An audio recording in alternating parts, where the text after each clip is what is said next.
નમસ્તે વિદ્યાર્થી મિત્રો, કેમ છો? મજામાં ને? આજે જ્યારે આખું વિશ્વ વૈશ્વિક મહામારી કોરોનાથી પીડાઈ રહ્યું છે, ત્યારે અમારી સંસ્થા સરસ્વતી શિશુકુંજ બાળકોનું ભવિષ્ય ન બગડે તે માટે સતત કાર્યશીલ રહે છે. એટલે કે અમારી સંસ્થા દ્વારા છેલ્લા 1 મહિનાથી ઓનલાઈન ટીચિંગની સુવિધા ઉપલબ્ધ કરવામાં આવી છે. તો વિદ્યાર્થી મિત્રો, આપણે ધોરણ 8 વિષય હિન્દીની અંદર આપણે 2 પાઠ વિડીયો દ્વારા તમે ભણ્યા અને તેની વર્કશીટો દ્વારા તમે અભ્યાસ કર્યો છે. તો આપણો પહેલો જે કવિતા હતી કે તેરી હે ઝમી અને બીજો પાઠ હતો કહાની છે જે ઈદગાહ. તો આપણે વિડીયો દ્વારા આ બંને તમે ભણી ગયા છો, પરંતુ હવે આપણે આગળના જે વિડીયો બનાવવાના છે એની અંદર તમે તેરી હે ઝમી પ્રાર્થના ગીત અને ઈદગાહ જે કહાની છે એ બંનેને એમાં તમને પુનરાવર્તન કરાવવામાં આવશે. એટલે કે થોડું એના વિશે થોડી વધારે માહિતી આપવામાં આવશે અને બીજી વાર સમજાવવામાં આવશે તમને. અને પ્લસ બીજું એક વાત કે એની અંદર આવતા મહત્ત્વના પ્રશ્નો વિશે થોડી આપણે ચર્ચા કરીશું. તો વિદ્યાર્થી મિત્રો, હવે આપણે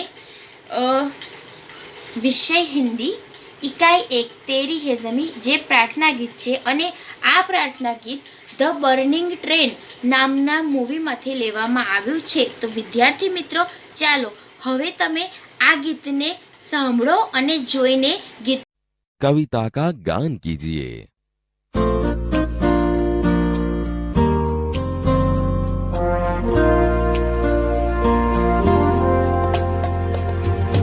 तेरी है ज़मीं तेरा आसमां, तू बड़ा मेहरबान, तू बख्शीश कर सभी का है तू, सभी तेरे खुदा मेरे, तू बख्शीश कर।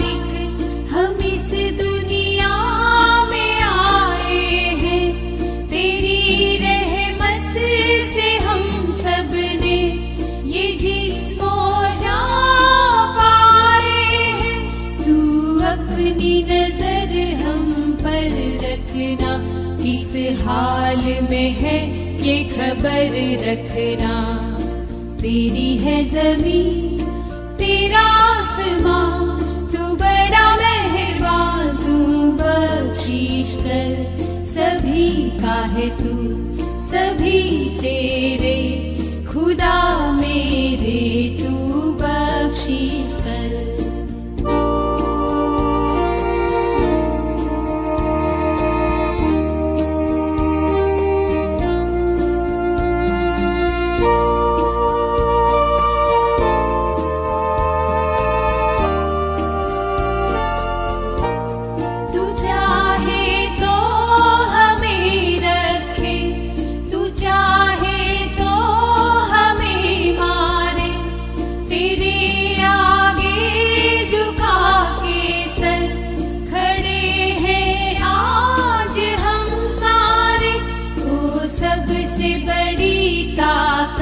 वाले तू चाहे तो हर आफत टाले, तेरी है ज़मीं तेरा आसमां, तू बड़ा मेहरबान, तू बख्शीश कर सभी का है तू, सभी तेरे खुदा मेरे, तू बख्शीश कर, तेरी है ज़मीं।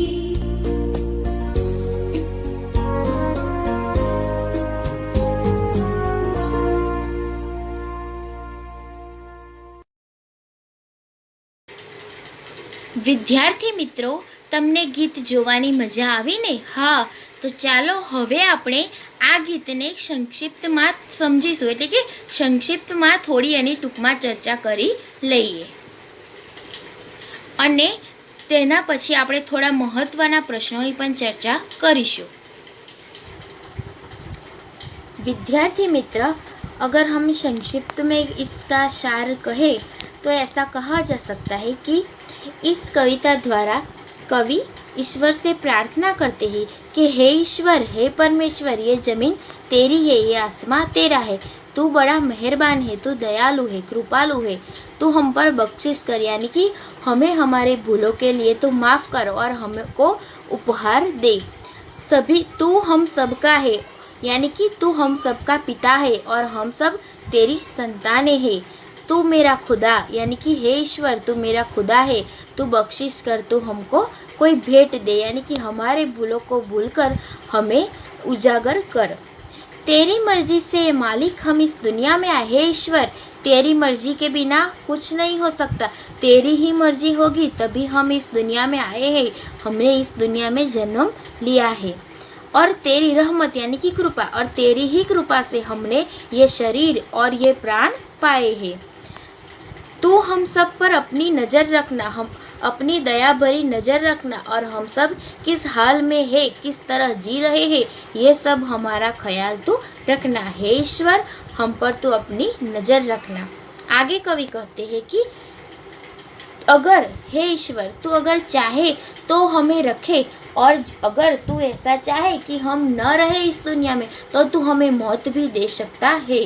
तेरे पास यह ताकत है कि हम सब तेरे आगे सर झुका के आज खड़े हैं। अगर तू चाहे तो हमें रखे और ना चाहे तो हमें मार भी सकता है। ओ सबसे बड़ी ताकत वाले, हे ईश्वर, हे परमेश्वर, तू तो सबसे बड़ी ताकत वाला है। तेरे पास जो शक्ति है वो किसी के पास नहीं है। तू जो चाहे तो हर आफत टाल दे। अगर तू चाहे हे परमेश्वर, तू चाहे तो मनुष्य जीवन पर, इस पृथ्वी पर आने वाली हर आफत, हर मुसीबत को टाल सकता है। विद्यार्थी मित्रों, टूंकमां આપણે એમ કહી શકીએ કે કવિ આ પ્રાર્થના ગીત દ્વારા ભગવાનને એવું કહે છે કે હે ભગવાન, હે પરમેશ્વર, આ સમગ્ર જમીન, આ પૃથ્વી તમારી છે, આ આસમાન એટલે કે આકાશ પણ તમારું છે, અને તમે ખૂબ જ દયાળુ છો, અને તમે અમારા ઉપર મહેરબાની કરો કે અમારી ભૂલોને ભૂલીને તમે અમને કોઈ ભેટ સોગાદ આપો। અને હે માલિક, હે ઉપરવાળા, અમે આ દુનિયાની અંદર જન્મ લીધો છે તો એ તમારી મરજીના કારણે, એટલે કે તમારી ઈચ્છા હતી તો તમે અમને જન્મ આપ્યો, અને તમે જ અમને આ શરીર અને આ પ્રાણ આપ્યા છે। અને હે ભગવાન, હે પરમેશ્વર, હે ખુદા, તમે અમારા ઉપર હંમેશા નજર રાખજો, એટલે કે તમે કૃપા કરજો અમારા ઉપર એટલી કે અમે કઈ હાલતમાં છીએ, કઈ રીતે જીવી રહ્યા છીએ તેની ખબર લેજો, ખબર અંતર અમારા રાખજો। અને હે ઈશ્વર, તમે જો ચાહો તો અમને આ દુનિયામાં રાખી શકો છો, અને જો તમે ઈચ્છો તો અમને મૃત્યુ પણ આપી શકો છો। આજે અમે બધા તમારા આગળ અમારું માથું નમાવીને ઊભા છીએ। हे परमेश्वर, हे उपरवाड़ा, हे ताकतवान, बलवान, हिम्मतवान परमेश्वर, तू जो चाहे, तू जो इच्छे तो अमारा ऊपर, आ पृथ्वी पर आवावाड़ी दरेक मुश्केली ने तू दूर करी सके छे। विद्यार्थी मित्र, आइए अब हम इससे इकाई में आने वाले प्रश्नों के उत्तर की चर्चा करेंगे। विद्यार्थी मित्रों, हवे बधानु ध्यान आ बाजू। प्रश्न नंबर 1, आपके मत से सृष्टि में सर्वोपरि कौन है? तो तमे शू मानो छो, तमारू शू मानवुं छे कि आ सृष्टि में, आ जगत में सर्वोपरि એટલે કે બધાનાથી ઉપર કોણ છે? तो हमारे मत से इस सृष्टि में सबसे ऊपर सर्वोपरि भगवान है, ईश्वर है, क्योंकि भगवान की इच्छा के बिना कुछ भी करना असंभव है, इसीलिए सृष्टि में सर्वोपरि भगवान है। अगर भगवान चाहे तो ही हमें इस सृष्टि पर जन्म मिलता है, और भगवान न चाहे और भगवान अगर रूठे हमसे तो सृष्टि पर प्रलय आ सकता है, सृष्टि का विनाश भी हो सकता है, इसीलिए सबसे सर्वोपरि सिर्फ भगवान ही है। प्रश्न नंबर 2, कवि ईश्वर से क्या चाहते हैं?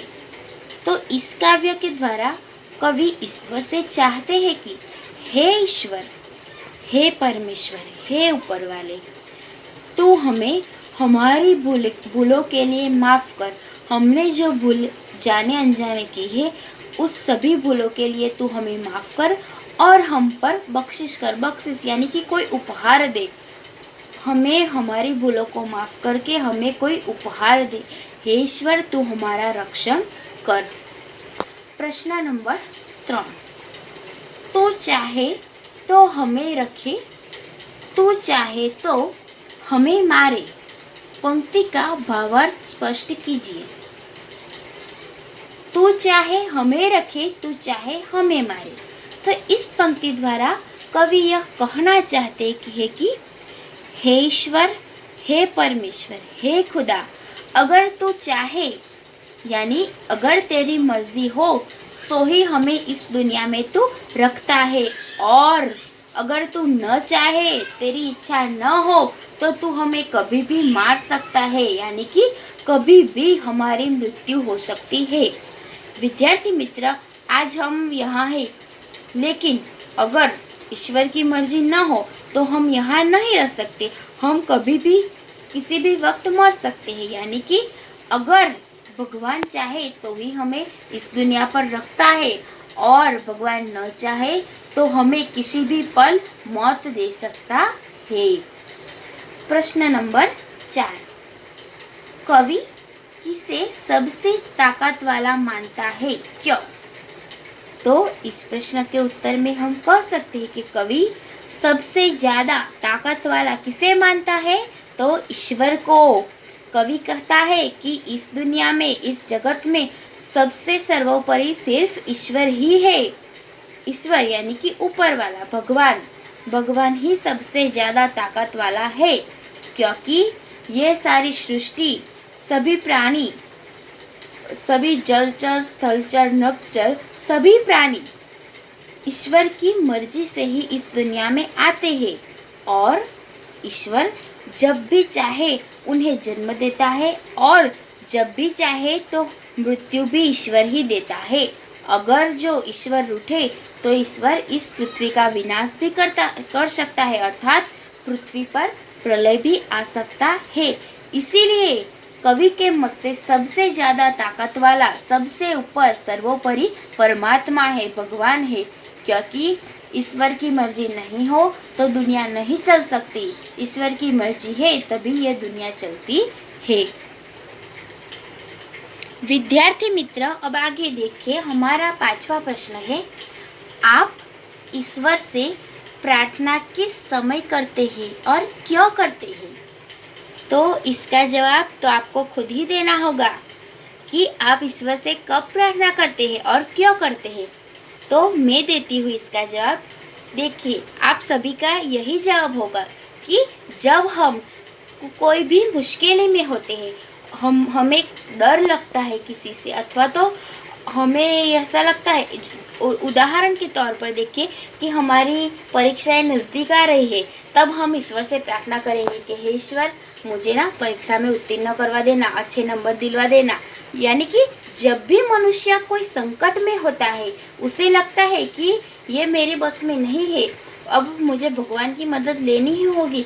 उस कोई संकट मनुष्य के माथे आ जाता है, तब वह ईश्वर से प्रार्थना करता है। यानी कि हम जब जब मुसीबत में पड़ेंगे, तब तब हम ईश्वर से प्रार्थना करेंगे। और क्यों प्रार्थना करेंगे? क्योंकि हम प्रार्थना करेंगे, ईश्वर हमारी प्रार्थना सुनेंगे और हमें मुसीबत से बाहर निकालेंगे। यानी कि जब भी मनुष्य कोई मुसीबत में होता है, तब ईश्वर से प्रार्थना करता है और ईश्वर उसकी प्रार्थना जरूर सुनता है। देखिए, अब हमारा 6वां प्रश्न है, कविता का भावार्थ मातृभाषा में लिखिए। मातृभाषा यानी कि गुजराती भाषा में। तो पूरी कविता जो है हमने हिंदी में पढ़ी और उसका भावार्थ हमने हिंदी में भी किया और गुजराती में भी किया। और अब हमारा प्रश्न है कि पूरी कविता का भावार्थ मातृभाषा में लिखिए। तो इसके लिए हमें सारे भावार्थ का अनुवाद करना पड़ेगा मातृभाषा में। तो चलिए सुनिए। विद्यार्थी मित्रों, आ कविताનો સાર ભાવાર્થ એટલે કે સાર ગુજરાતીમાં કહીએ તો એમ કહી શકાય કે આ કવિતા દ્વારા કવિ ભગવાનને એટલે કે ઈશ્વરને, ઉપરવાળાને પ્રાર્થના કરે છે કે હે ઈશ્વર, હે પરમાત્મા, હે ઉપરવાળા, હે ખુદા, તું અમારી ભૂલોને, કારણ કે મનુષ્ય માત્ર ભૂલને પાત્ર, મનુષ્યથી આપણે કામ કરીએ, મનુષ્ય છીએ તો ભૂલ તો આપણાથી થવાની, એટલે કે હે ઈશ્વર, હે પરમાત્મા, તું અમારા બધાની ભૂલોને ભૂલીને અમને ભેટ સોગાદ આપ કે અમારી ભૂલો તું ભૂલી જાઓ, અમે જે ખોટા કર્મો કર્યા હોય એ તું ભૂલી જાઓ, અમારી ભૂલો ભૂલી જાઓ, એ અમારા માટે ભેટ રૂપી છે. તો હે ઈશ્વર, અમારી ભૂલોને ભૂલીને તું અમને ભેટ સોગાદ આપ. અને હે ઈશ્વર, હે પરમાત્મા, આ જમીન તારી છે, તારા બનાવેલી છે, આ જમીન, આ આકાશ, આ દુનિયા એ બધું જ તારું છે. હે ઈશ્વર, હે પરમાત્મા, તું સૌથી મોટો છે, તું સૌથી વધારે તાકાતવાળો છે. અને આ દુનિયામાં અમે આવ્યા છીએ, અમે આ જન્મ લીધો છે આ દુનિયામાં, તો એ અમે તારી મરજીના કારણે જ આ દુનિયામાં આવ્યા છીએ. તે જ અમને આ જિસ્મ એટલે કે આ શરીર અને જા એટલે કે પ્રાણ, તો તે જ હે ઈશ્વર, તે જ અમને આ શરીર અને આ પ્રાણ આપ્યા છે.